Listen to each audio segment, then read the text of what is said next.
day students! Ako po si Sir Lorenzo Nembinofre at ngayon ay tuturuan ko kayo kung paano mag-drawing ng isang oblique drawing. Kung ano nga ba ang oblique drawing at kung paano mag-drawing ng cavalier at cabinet oblique drawing.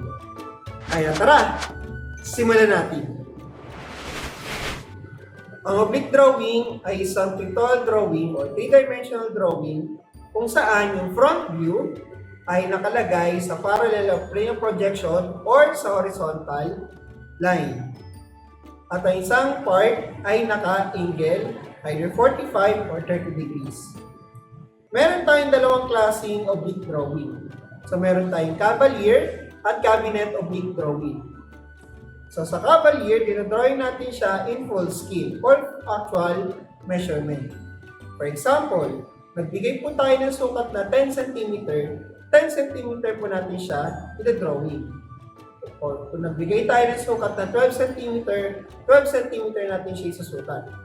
So bakit kailangan natin ng actual measurement? Dahil sa cabinet oblique drawing, kinukuha nito yung half or kalahati ng object sa cavalier oblique drawing.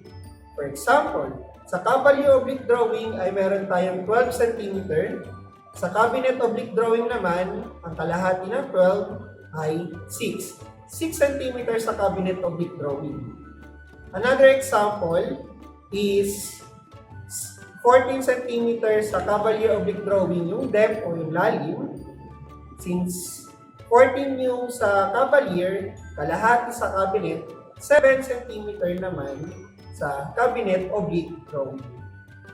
At ang pinagkaiba ng cavalier sa cabinet oblique drawing, si cavalier po, siya po ay naka 45 degrees, habang si cabinet is naka 30 degrees. Paano nga ba gumawa ng oblique drawing katulad nito? Ihanda ang mga sumusunod. Pencil Mongol number 1, pencil Mongol number 2, ruler, protractor, at isang malinis na borderline. Gamit ng ruler at pencil Mongol number 1, gumawa tayo ng horizontal line sa sukat na 10, 11, 12, 15.5, 16.5, at 17.5.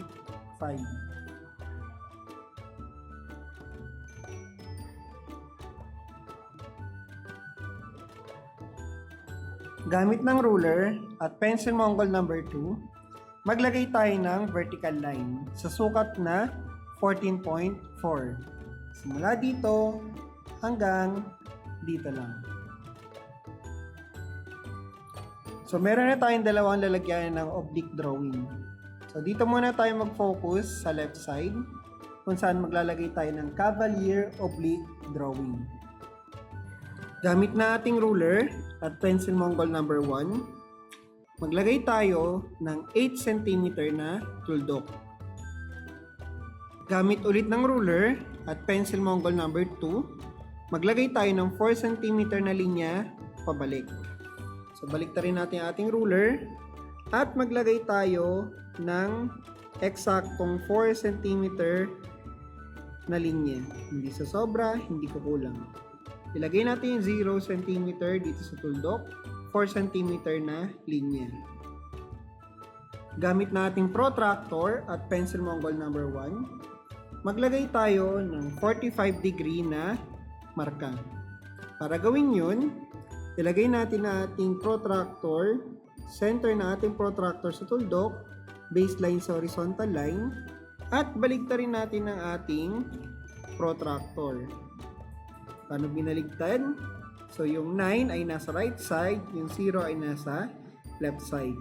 Nabaliktad yung number. At yung outer scale ay nandito, ang 0 nandito sa right side. Ilagay natin ating protractor na maayos at maglagay tayo ng marka na 45 degrees. Gamit na ating ruler at pencil Mongol number 1, ay maglagay tayo ng 4 cm na linya. Simula sa tuldok, papunta dito sa markang ginawa natin na 45 degrees. Gamit ulit na ating protractor at pencil Mongol number 1, maglagay tayo ng marka na 90 degrees. Dito at dito. Lagay natin yung center ng protractor dito, dito rin, baseline sa horizontal line, at magmarka tayo ng 90 degrees. Gamit na ating ruler at pencil Mongol number 1, gumawa tayo ng 4 cm na linya simula dito sa dulo ng ating line papunta doon. Dito din papunta doon. 4 cm na linya.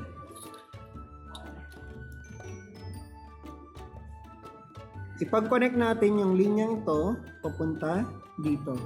Siguruhin na ito ay 4 cm na haba, yung height. Gamit ulit ng protractor at pencil Mongol number 1, maglagay tayo ng 45 degree na linya dito papunta doon. Dito papunta doon. Ilagay natin yung center na ating protractor dito at dito mamaya. Baseline dito sa horizontal line. Gamit na ating ruler at pencil Mongol number 1, maglagay tayo ng 4 cm na linya simula dito papunta doon. Simula dito papunta doon.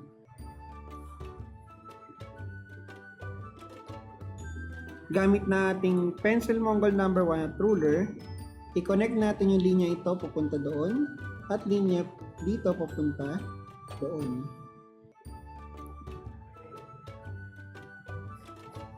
Gamit ng pencil Mongol number 1 at ruler, so gawin na natin yung detalye ng ating hagdan.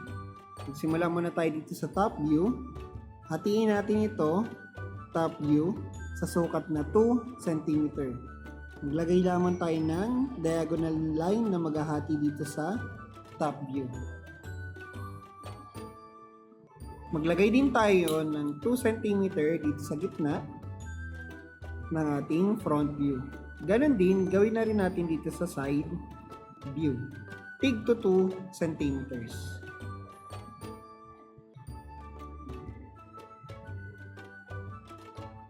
Gamit na ating protractor at ruler, maglagay muna tayo ng 45 degrees simula dito papunta doon. Ilagay natin yung center ng protractor dito at baseline dito sa diagonal line. At maglagay tayo ng 45 degree na marka. Gamit na ating pencil Mongol number 1 at ruler, maglagay tayo ng 2 cm na line simula dito papunta doon. Gamit pa rin na ating ruler at pencil Mongol number 1, ipag-meet natin itong dulong to nasa gitna papunta dito sa ginawa nating 2 cm na linya. Gamit pa rin ng pencil Mongol number 1 at ruler, ipag-connect natin ito nasa gitnang to papunta doon sa 2 cm na nagawa natin. Gamit na ating ruler at pencil Mongol number 2, linawin na natin ang ating detalye. Simulan muna natin dito sa front view, then top view, then side view.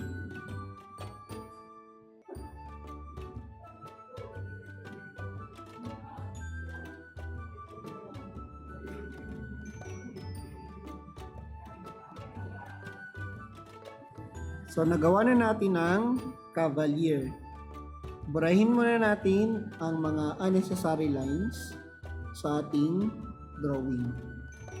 Gamit na ating pambura.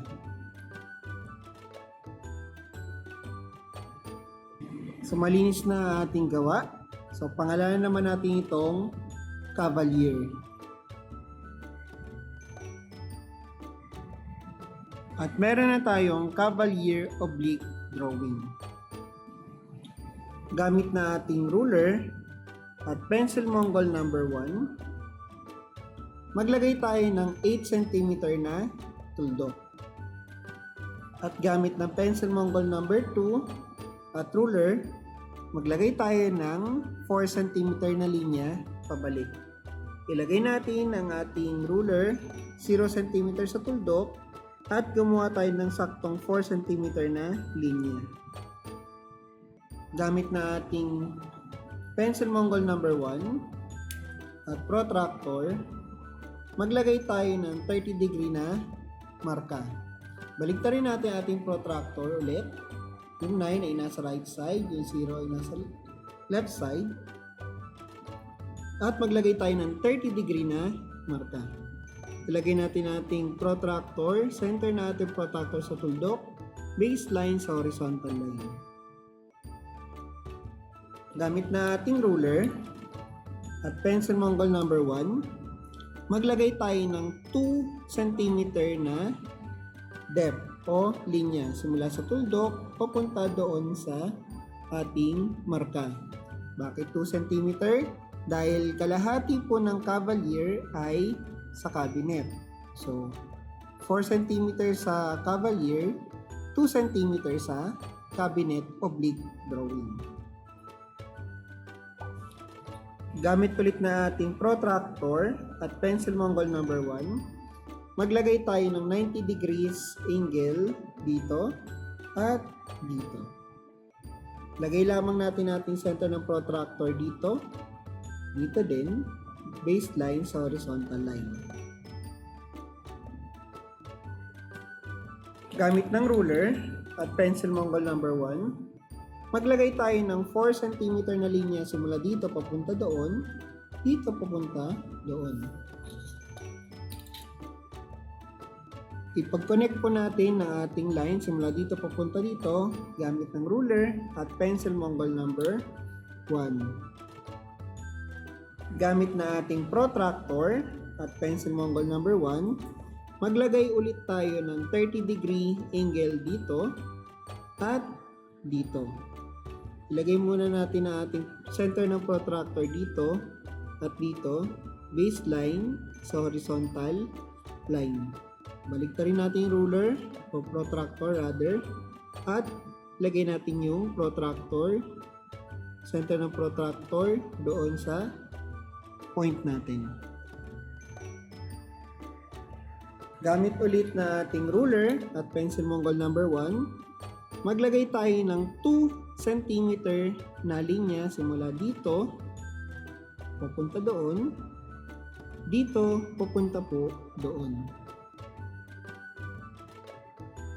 Gamit ulit ng ruler at pencil Mongol number 1, ipag-connect natin simula dito papunta doon, dito papunta naman dito.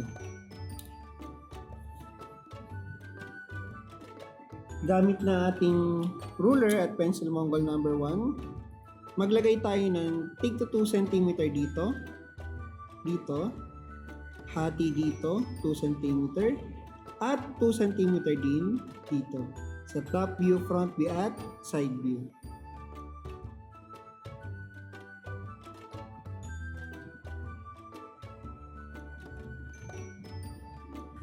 Gamit na ating ruler at pencil Mongol number 1, ay maglagay tayo ng 2 cm na linya simula dito pababa sa pamamagitan ng ganitong paraan.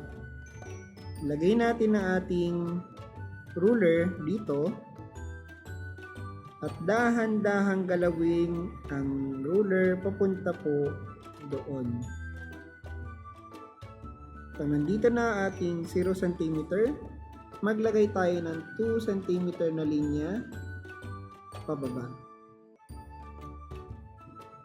Yan. Simula dito ay i-connect natin ang linya simula dito papunta doon, dito papunta po doon. Meron na tayong detalye ng ating hagdan sa cabinet oblique drawing. Ngayon, gamit naman na ating pencil Mongol number 2 at ruler, ay lagyan natin siya ng malinaw na detalye. Unahin muna natin sa front view, sa top view, huli ang sa side view.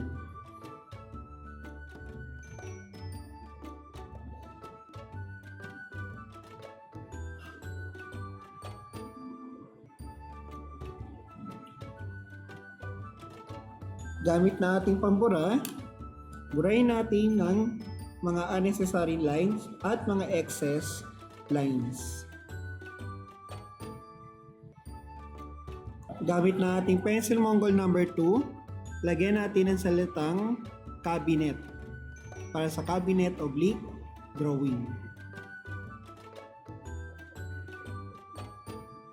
At ganyan gumawa ng isang cabinet oblique drawing. So nakagawa na tayo ng cavalier oblique drawing at cabinet oblique drawing. Ngayon ay maglalagay naman tayo ng title. Ang title nito ay oblique drawing. Lapit na pencil Mongol number 2, maglagay tayo ng title na oblique drawing.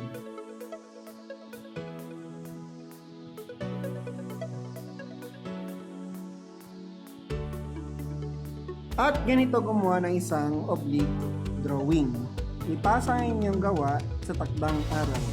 Huwag kalimutan lagyan ng pangalan, graded section, date kung kailan ipapasa, at pangalan ko, Mr. Inofre.